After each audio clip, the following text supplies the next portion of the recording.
Republicans picked the fifth place guy to be their candidate, David Young. He's going to be their candidate, and we know that Stacey Apple is going to be the Democrat candidate, and there might be more than one Liberty candidate, I understand it right now.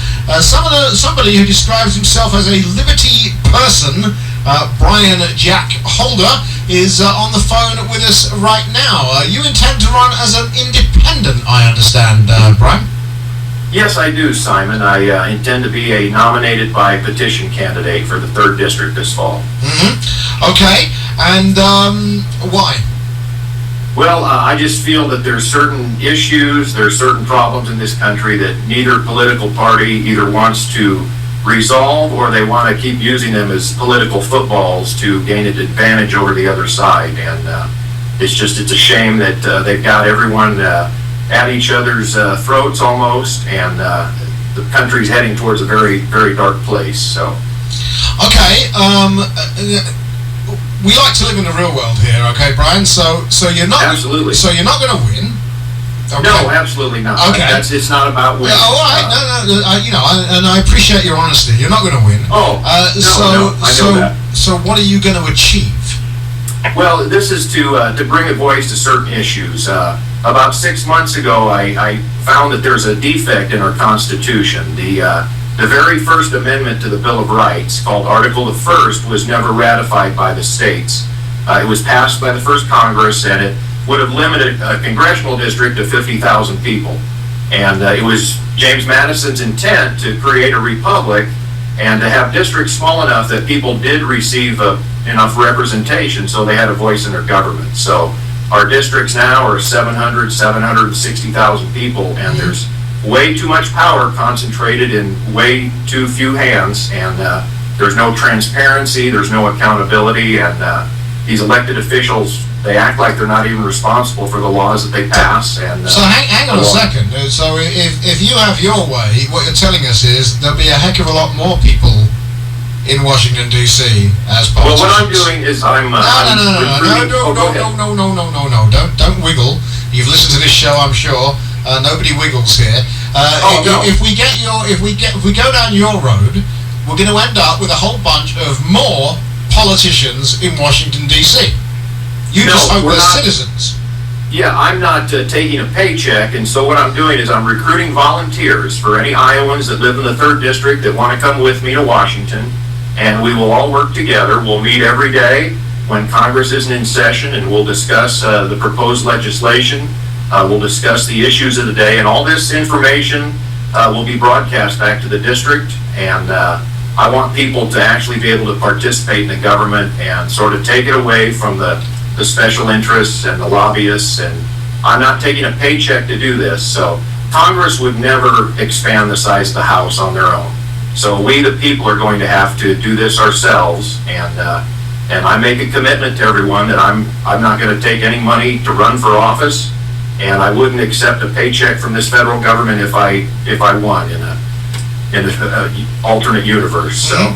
Okay, but we've already established you're not going to win. So what is the point of talking about this? I would like to see dozens of people on the ballot for this 3rd District. If there's 20 names, if there's 50 names, if there's 1,000 names, we need to send a message to Washington that we've had enough of the tyranny. We've had enough of them treating us like we're chattel slaves, and I feel this is one way that we can send a clear message that will make the ballot look like the phone book when people go in there on Election Day.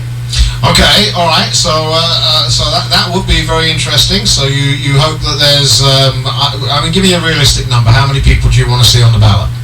As many as can get. You only need 375 signatures from people that are electors in this district to get on the ballot. So I'll explain to my fellow Iowans how they can get their name on the ballot also, and how to set up their own website, and sort of do this a grassroots thing where we can all be involved. Okay, all right. Well, that could be very, very interesting. I look for that with great interest. So, before you decided to do this, were you a Republican? Were you a Democrat? Were you a Libertarian? Yeah, it's very interesting. I grew up in Council Bluffs, and most of my family are poor working people, so they were mostly Democrats. And in '92, I became 18. I registered as a Democrat, and I voted for Bill Clinton the first time. And a couple of years later, he started with the gun control and the socialism with the Hillary Care, and that was the last time I voted for the Democratic candidate for president. So I haven't been involved in party politics until last summer. I decided to get involved locally and started going to the Republican Central Committee meetings and meeting with fellow Iowans. And I don't agree with everything the Republican Party does, and there are certain things that the Democratic Party stands for that are not bad things either. So are you a registered Republican? I was until Monday. Until Monday. So Monday no party, right? As of Monday. Right. But I've never really self-identified as a Republican. I've been more of a libertarian-minded type person.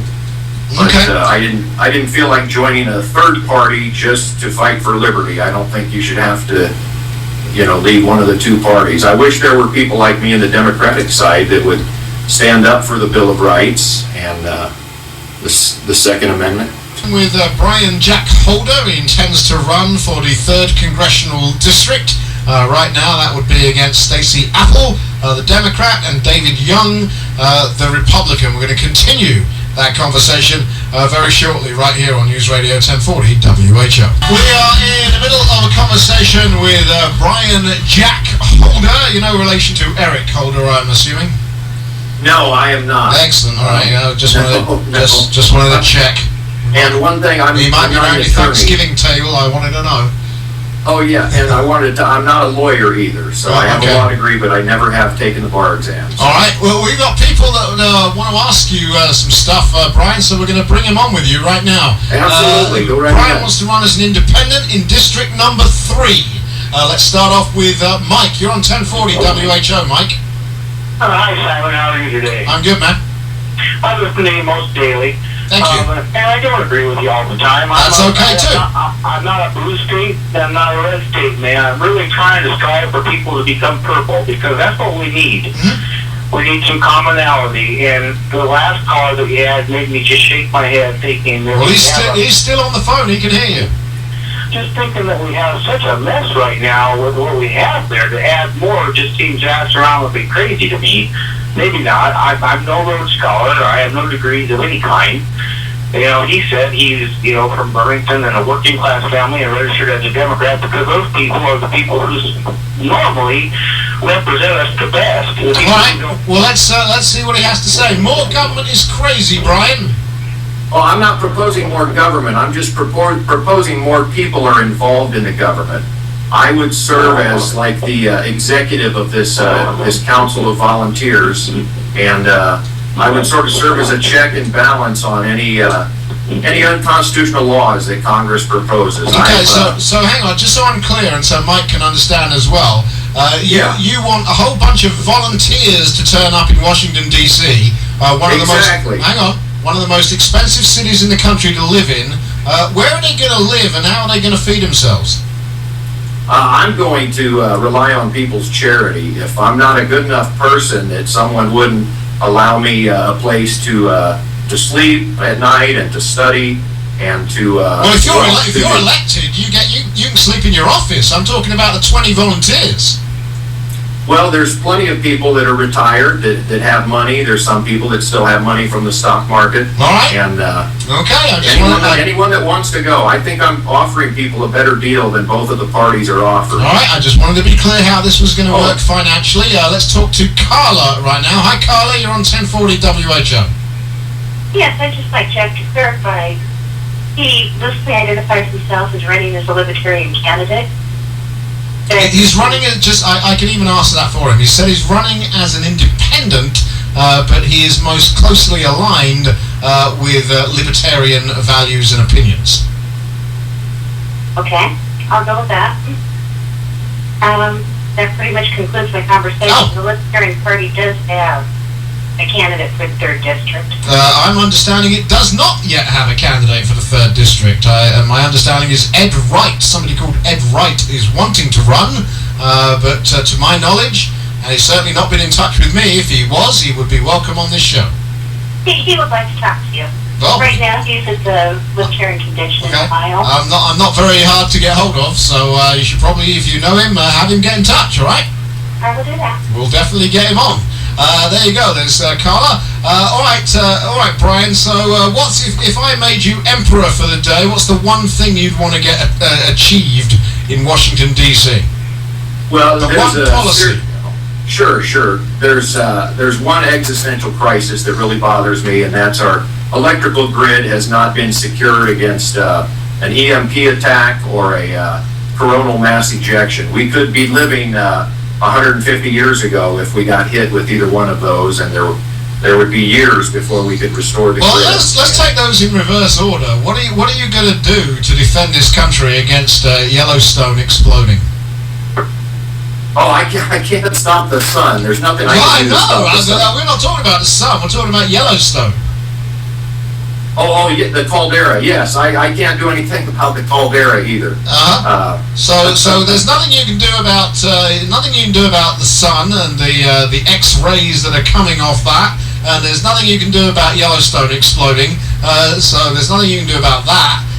If either of those two things happened in the right set of circumstances, I don't know, about 150 years ago, we'd probably be living about 300 years ago. But EMPs, there are things that we can do about that. Do you not think the government is secretly doing stuff about that? I'm not sure that they're secretly doing it, but publicly they've refused to pass any legislation or to take affirmative steps towards securing the grid. This was an issue that Newt Gingrich talked about when he was Speaker of the House.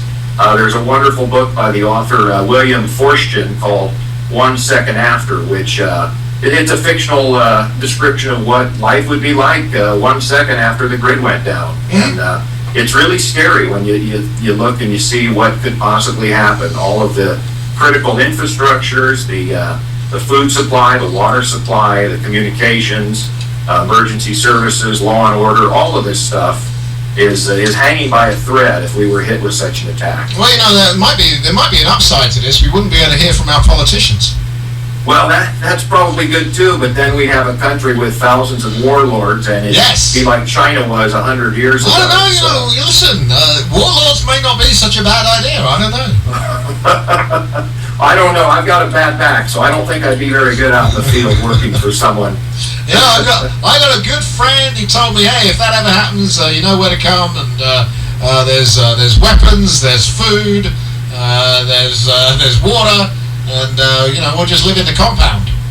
That may work for the ruling elite, but us other people, we're stuck in steerage, and it's the USS Titanic. And, do you think Iowa should have an official, footwear? I'm thinking flip-flops. I'm thinking flip-flops would work too. Yes, flip-flops. All right, Bryan, you finally found a policy I can get on board with. Flip-flops. Excellent. Bryan Jack Holder, how do people get in touch with you if they want to? They can contact me on my website. Will launch later this week. It's Holder, F-O-R, Iowa, holder4iowa.com. And I'm on Facebook, so if anyone wants to send me a friend request, and they can see I'm a real person. All right, Bryan Holder, thank you very much. We appreciate you taking the time today. It's been fun. I appreciate your time, Simon. You're welcome. Thank you so much. News Radio 1040 WHO. WHO Radio Traffic, powered by the Foundation for a Better Life.